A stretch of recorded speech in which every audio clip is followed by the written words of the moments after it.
Somebody didn't want the Gray State investigated, explored, and unveiled. That's why David Crowley is dead. He was the writer and director of one of the most controversial movies in modern history, and somebody didn't want him to produce it. What was so threatening about David Crowley and the Gray State concept? Like Gray State, many Hollywood films have depicted apocalyptic themes and end-of-the-world scenarios, yet the directors of these films are still alive. Roland Emmerich wasn't murdered after directing blockbusters 2012 and A Day After Tomorrow. Steven Soderbergh wasn't killed after his movie, Contagion. But David Crowley is dead, along with his wife and child. They were killed before the production could be completed. What was so dangerous about Gray State?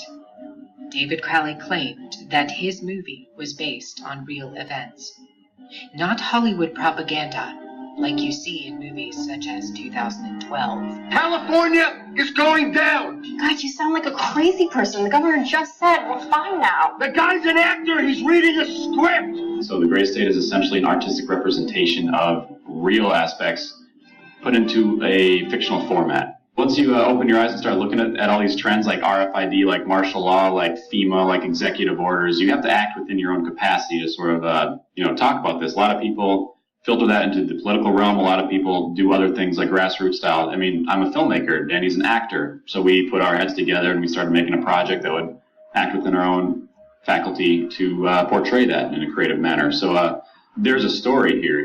I have to start telling a story. So I was looking for the next film project to work on anyway. I'm like, well, this would be perfect. And it's not really perfect because you have to kind of filter down all this stuff into a narrative storyline that's not just propaganda telling you what's going to happen next, like 2012 or A Day After Tomorrow. It's got to be a human story, and it's got to be endearing and compelling. The way we're different is we're independent, and we don't expect any participation from any studios just because of its contentious nature. I mean, anyone knows that Hollywood has not approached this topic so directly before. That's what makes Gray State so compelling. It's that different. Definitely the trailer is our best efforts to kind of show this world and expose these very real issues that exist in our world today. David claims that Hollywood has never dealt with topics like RFID, internment camps in America, and detention.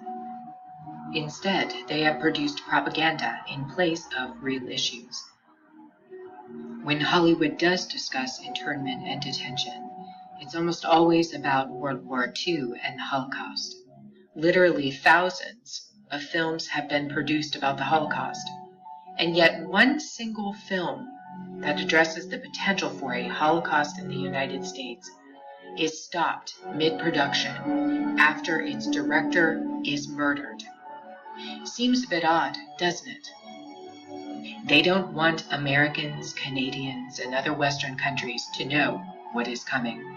And that is a plan to intentionally collapse Western society. If you don't believe me, read the plan that's been in the books for over a century, planned out by the Illuminati and penned by Albert Pike back in the 1800s in his 3 World War predictions. Gray State was simply too threatening. It revealed too much, not just the obvious points of what could happen with the collapse of a society, things like martial law, food shortages, and a provisional government. It goes beyond this. David knew a secret, and he left it inside of the trailer for Gray State, in plain sight. David Crowley used the Illuminati's favorite game against the notorious Cabal. It's a game they've played with the human race for years. They provide clues about the future to toy with us. They did it with 9/11. They've done it with other major catastrophes. It's called predictive programming. On occasion, though, they get outsmarted at their own game. What was David's hidden message inside the Gray State? And could it be the reason for his death? Perhaps the scariest part of Gray State's conceptual trailer is this character here, who appears to be operating a guillotine. David Crowley was very intentional in this frame of the movie. He added something that I believe he wanted the people to know about. Who is the identity of this executioner? If you look closely, you will see that this terrifying character is wearing something around his waist. It appears to look like an apron. The executioner wears a Freemason apron, complete with the all-seeing eye, the compass, and the two pillars. I do believe David Crowley is trying to tell us something. He is telling us that the organization behind the French and American revolutions, the organization behind the Italian Revolution of 1830, the organization that outlined a plan to overtake the Vatican in a document called the Alta Vendita, the organization behind the Trail of Tears and the deaths of thousands of Native Americans under Freemason Grand Master Andrew Jackson, the organization behind the Ku Klux Klan in the United States post-Civil War and its rebirth in 1915, the organization behind the detonations at Hiroshima and Nagasaki during 33rd degree Freemason Harry Truman's presidency. These are men with a radical revolutionary agenda throughout the entire world because they worship and follow a radical revolutionary deity, the first to have led a revolt against the Most High Lord.